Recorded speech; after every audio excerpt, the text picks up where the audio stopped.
Hi friends, ಇದು ಮಂತ್ರಾಲಯದಲ್ಲಿ ನಾವು ರಾಯರ ಸುವರ್ಣ ಪಲ್ಲಕ್ಕಿ ಸೇವೆಯನ್ನ ಮಾಡಿದ್ವಿ. ರಾಯರ ಆರಾಧಕರಿಗೆ ರಾಯರ ಸೇವೆಯನ್ನ ಮಾಡಬೇಕು ಮಂತ್ರಾಲಯದಲ್ಲಿ ಅನ್ನೋದು ತುಂಬಾ ಆಸೆಗಳಿರ್ತವೆ. ರಾಯರ ಸೇವೆಯನ್ನ ಮಾಡೋದಕ್ಕೆ ತುಂಬಾ ಅವಕಾಶಗಳಿದಾವೆ. ಅದೇ ರೀತಿ ಈ ಸುವರ್ಣ ಪಲ್ಲಕ್ಕಿ ಸೇವೆ ಕೂಡ ಒಂದು. ನಿಮಗೂ ಕೂಡ ಈ ಸುವರ್ಣ ಪಲ್ಲಕ್ಕಿ ಸೇವೆಯನ್ನ ಮಾಡಬೇಕು ಅಂತ ಅನ್ಕೊಂಡಿದ್ರೆ ಈ ವಿಡಿಯೋದಲ್ಲಿ ನಾನು ಸಂಪೂರ್ಣವಾಗಿ ಅದರ ಬಗ್ಗೆ ಬುಕ್ಕಿಂಗ್ ಹೇಗೆ ಮಾಡ್ಕೊಳ್ಬೇಕು ಏನು ಅಂತೇಳಿ ಮಾಹಿತಿಯನ್ನ ನೀಡಿದ್ದೀನಿ.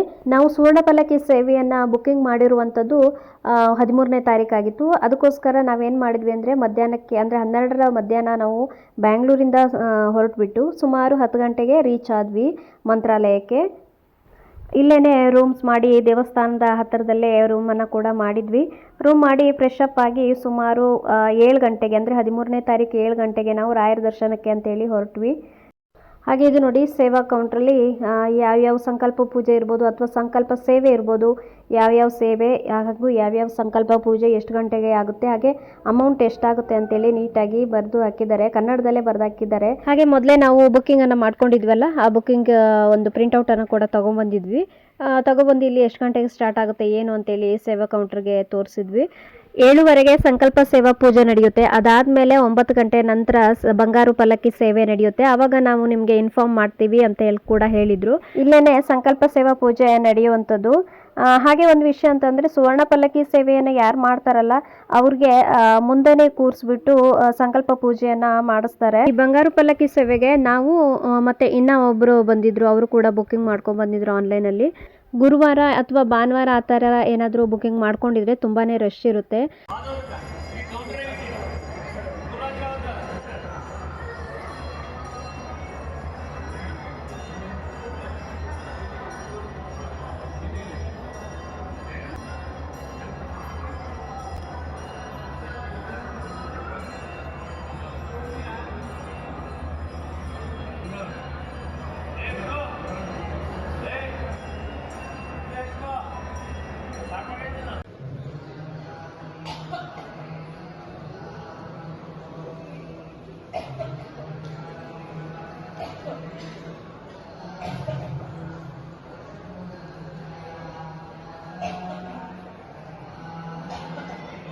ಸಂಕಲ್ಪ ಪೂಜೆ ನಡೀತು. ಸಂಕಲ್ಪ ಪೂಜೆ ಮುಗಿದಾದ್ಮೇಲೆ 6 ಮತ್ತು 7ನೇ ಗೇಟಿಂದ ಸ್ಪೆಷಲ್ ದರ್ಶನಕ್ಕೆ ಹೋಗ್ಬೋದು. ಸಾರ್ವಜನಿಕ ದರ್ಶನ ಕೂಡ ಅವತ್ತು ರಶ್ ಏನು ಇರಲಿಲ್ಲಾಗಿತ್ತು. ಬೇರೆ ವಾರ ಅಂದರೆ ಗುರುವಾರ ಆಗಿರ್ಬೋದು ಅಥವಾ ಭಾನುವಾರ ಅಥವಾ ರಜಾ ದಿನಗಳೆಲ್ಲ ತುಂಬಾ ರಶ್ ಇರುತ್ತೆ. ನಾವು ಹೋಗಿರೋದು ಮಂಗಳವಾರ ಆಗಿತ್ತು, ಅಷ್ಟೊಂದೇನು ರಶ್ ಇರಲಿಲ್ಲ. ಇವಾಗ ಕ್ಯೂ ಸಿಸ್ಟಮ್ ಕೂಡ ಎಲ್ಲ ಚೇಂಜ್ ಮಾಡಿದ್ದಾರೆ. ನಾವು ಇದಕ್ಕೂ ಹಿಂದೆ ನಾನು 7-8 ತಿಂಗಳ ಹಿಂದೆ ಬಂದಿದ್ದೆ, ಆವಾಗ ಈ ಥರ ಕ್ಯೂ ಸಿಸ್ಟಮ್ ಎಲ್ಲ ಇರಲಿಲ್ಲ. ಇವಾಗ ತುಂಬ ಜನ ಮಂತ್ರಾಲಯಕ್ಕೆ ಬರ್ತಾ ಇದ್ದಾರೆ, ಅದಕ್ಕೋಸ್ಕರ ಕ್ಯೂ ಸಿಸ್ಟಮ್ ಎಲ್ಲ ಮಾಡಿದ್ದಾರೆ. ಬೇರೆ ವಾರಗಳೆಲ್ಲ ಅಥವಾ ಗೌರ್ಮೆಂಟ್ ಹಾಲಿಡೇಸಲ್ಲೆಲ್ಲ ತುಂಬಾ ಅಂದರೆ ತುಂಬ ರಶ್ ಇರುತ್ತೆ. ಅದ್ರ ಜೊತೆಗೆ ಈ ಹಬ್ಬಗಳಲ್ಲೆಲ್ಲ ತುಂಬಾ ರಶ್ ಇರುತ್ತೆ. ಇನ್ನು ಬೃಂದಾವನದ ಹೊರಗಡೆ ಆವರಣದಲ್ಲಿ ಮೊಬೈಲ್ ಅಲೋ ಇದೆ. ಒಳಗಡೆ ಬೃಂದಾವನಕ್ಕೆ ಇವಾಗ ಎಂಟ್ರಿ ಆಗ್ತೀವಲ್ಲ, ಒಳಗಡೆ ರಾಯರ ದರ್ಶನಕ್ಕೆ ಅಂತೇಳಿ ಎಂಟ್ರಿ ಆದಾಗ ಅದರೊಳಗಡೆ ಮೊಬೈಲ್ ಅಲೋ ಇಲ್ಲ. ಮೊಬೈಲನ್ನು ಸ್ವಿಚ್ ಆಫ್ ಮಾಡಬೇಕಾಗುತ್ತೆ.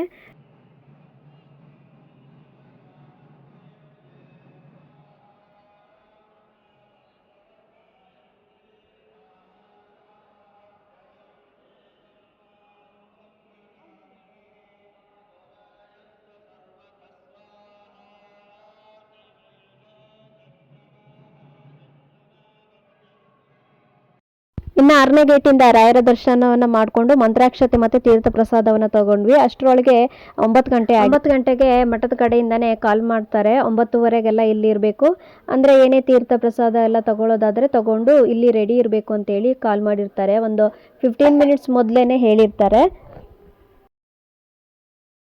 ಹಲವಾರು ಜನರಿಗೆ ಈ ರಾಯರ ಸೇವೆಯನ್ನು ಮಾಡಬೇಕು ಅನ್ನೋ ಆಸೆ ತುಂಬ ಇರುತ್ತೆ. ಅದರಲ್ಲಿ ಪರಿಮಳ ಪ್ರಸಾದವನ್ನು ಪ್ಯಾಕ್ ಮಾಡೋದಿರ್ಬೋದು, ಕನಕ ಸೇವಾ ಪೂಜೆ ಇರ್ಬೋದು, ಅದೇ ರೀತಿ ಇವಾಗ ಸುವರ್ಣ ಪಲ್ಲಕ್ಕಿ ಸೇವೆ ಇರ್ಬೋದು. ಇದನ್ನು ಮಾಡಬೇಕು ಅನ್ನೋದು ತುಂಬ ಜನರಿಗೆ ಆಸೆ ಇರುತ್ತೆ. ಹಾಗೆ ನಮ್ಮ ಮನೆಯವರಿಗೂ ಬಂಗಾರು ಪಲ್ಲಕ್ಕಿ ಸೇವೆ ಮಾಡಿಸ್ಬೇಕು, ಒಂದು ಸಾರಿನಾದರೂ ಮಾಡಿಸ್ಬೇಕು ಅನ್ನೋ ಆಸೆ ಭಾಳ ಇತ್ತು. ಈ ಸೇವೆಯನ್ನು ಮಾಡಿಸೋದಕ್ಕೆ ಮೊದಲೇ ಆನ್ಲೈನಲ್ಲಿ ಬುಕ್ಕಿಂಗ್ ಮಾಡ್ಕೋಬೇಕಾಗುತ್ತೆ.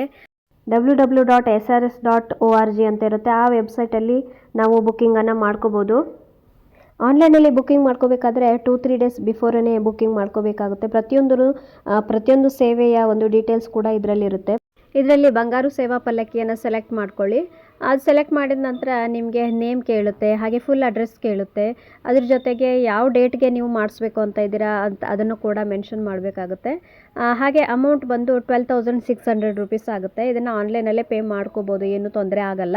ಕರೆಕ್ಟಾಗಿ 9:30ಗೆ ಸ್ಟಾರ್ಟ್ ಆಯಿತು. ಬೃಂದಾವನಕ್ಕೆ ಮತ್ತು ಪಲ್ಲಕ್ಕಿಗೆ ಪೂಜೆ ನಡೀತು. ಪೂಜೆ ನಡೆದ ನಂತರ ಸೇವೆ ನಡೆಯುತ್ತೆ ಇವಾಗ. ಸುವರ್ಣ ಪಲ್ಲಕ್ಕಿ ಸೇವೆ ಅಥವಾ ಬಂಗಾರ ಪಲ್ಲಕ್ಕಿ ಸೇವೆ ಅಂತಂದರೆ ರಾಯರ ಬೃಂದಾವನವನ್ನು ಸುವರ್ಣ ಪಲ್ಲಕ್ಕಿಯಲ್ಲಿ ಕೂರಿಸಿ ಅದನ್ನು ಮಂತ್ರಾಲಯದಲ್ಲಿ ಬೃಂದಾವನ ಪ್ರದಕ್ಷಿಣೆಯನ್ನು ಹಾಕಿಸ್ತಾರೆ. ಅದನ್ನೇ ಸುವರ್ಣ ಪಲ್ಲಕ್ಕಿ ಸೇವೆ ಅಂತೇಳಿ ಕರಿತೀವಿ.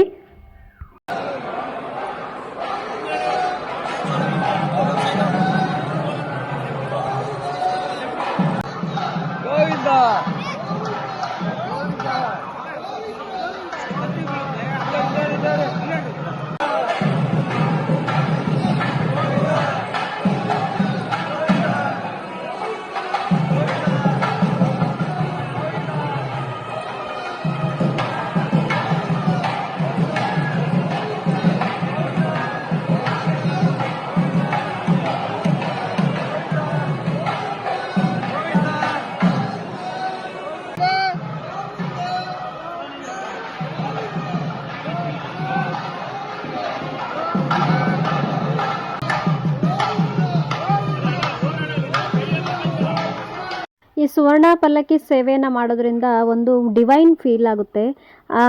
ಎಲ್ಲದಕ್ಕಿಂತ ಹೆಚ್ಚಾಗಿ ಮಾಡುವಂಥ ಮನಸ್ಸು ಇರಬೇಕು. ಮಾಡುವಂಥ ಮನಸ್ಸಿದ್ರೆ ರಾಯರೇ ಈ ಒಂದು ಅವಕಾಶವನ್ನು ಒದಗಿಸ್ಕೊಡ್ತಾರೆ. ಈ ಅವಕಾಶ ಸಿಕ್ಕಂಥವರೇ ಅದೃಷ್ಟವಂತರು ಅಂತಲೇ ಹೇಳ್ಬೋದು.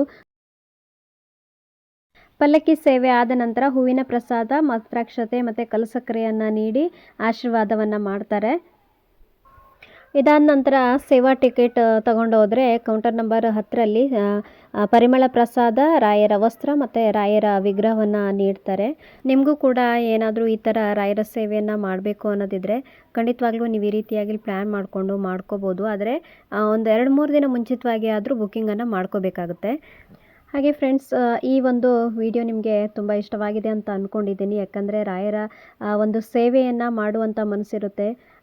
ಹಾಗೆ ಯಾವ ಥರ ಮಾಡಬೇಕು ಏನು ಅಂತ ಅಂದರೆ ಕೆಲವರಿಗೆ ಗೊತ್ತಾಗಿರಲ್ಲ. ಅದ್ರ ಬಗ್ಗೆ ಮಾಹಿತಿಯನ್ನು ಸಂಪೂರ್ಣವಾಗಿ ಇದರಲ್ಲಿ ನೀಡಿದ್ದೀನಿ. ಈ ವಿಡಿಯೋ ಇಷ್ಟ ಆದರೆ ಒಂದು ಲೈಕ್ ಮಾಡಿ, ಶೇರ್ ಮಾಡಿ, ಹಾಗೆ ಕಮೆಂಟ್ ಮಾಡೋದನ್ನು ಮರಿಬೇಡಿ.